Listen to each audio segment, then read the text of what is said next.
Bonjour Père Curé.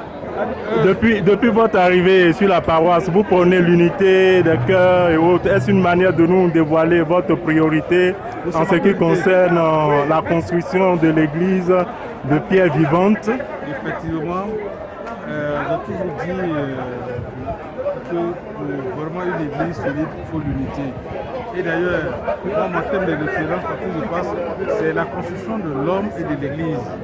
Quand l'homme n'est pas uni, on ne peut pas construire l'église bâtiment. Il faut d'abord l'unité en toutes choses. Vraiment, un message pour tous ces jeunes qui hésitent à entrer dans les mouvements. Bon, je les encourage à entrer dans les mouvements. Des mouvements pour apprendre. Dans les mouvements, on peut se former. Dans les mouvements, on peut avoir l'équilibre de toutes choses. Et c'est important. Merci Père Curé et bonne rentrée. Quel commentaire faites-vous de cette rentrée pastorale? Vous êtes sur la web TV monéglise.ci. Je trouve cette rentrée très géniale et bien organisée. J'apprécie beaucoup l'engouement qu'il y a et surtout les résolutions du nouveau Père Curé. On apprécie bien et on l'accueille avec joie. Maintenant, qu'est-ce que vous attendez du curé? On attend de notre Père Curé et de notre équipe générale qu'ils continuent sur la route qu'ils ont pointé.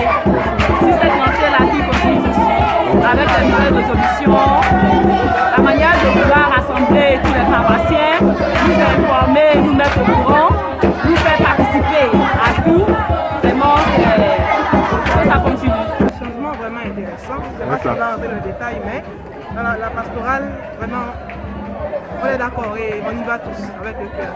Qu'est-ce que vous attendez de l'équipe presbytérale pour cette année? Oui.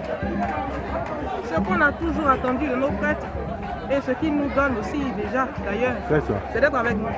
Je pense que depuis un certain moment, on parle de synodalité dans l'église, c'est la marche ensemble. Donc, si on doit marcher ensemble, ce n'est pas le curé ou le vicaire qui doit se mettre en retard, qui doit pousser les fidèles à s'éloigner. Non, c'est d'être encore plus facteur de symbiose, d'unité, d'union. On avance tous ensemble. Toujours de l'espérance. Oui. Nous confions au Seigneur cette nouvelle année pastorale, paroissiale, qui se passe sous sa protection. Nous espérons qu'elle sera encore plus joyeuse. Elle va accorder plus de joie, de bonheur et d'amour à tous les fidèles de Notre-Dame. Nous les recommandons à la Vierge Marie, notre mère, notre sainte patronne, qu'elle soit toujours à nos côtés, qu'elle nous protège, qu'elle nous conseille et qu'elle nous assiste. Quel message pour tous ces jeunes ou fidèles qui hésitent à entrer dans les mouvements? Les invite toujours à s'engager avec Dieu, il faut s'engager véritablement. Il n'y a pas de demi-mesure avec le Seigneur. Il ne faudrait pas avoir peur de s'engager. Ce n'est pas facile la vie chrétienne. En s'engageant, on témoigne effectivement de notre foi et on apprend.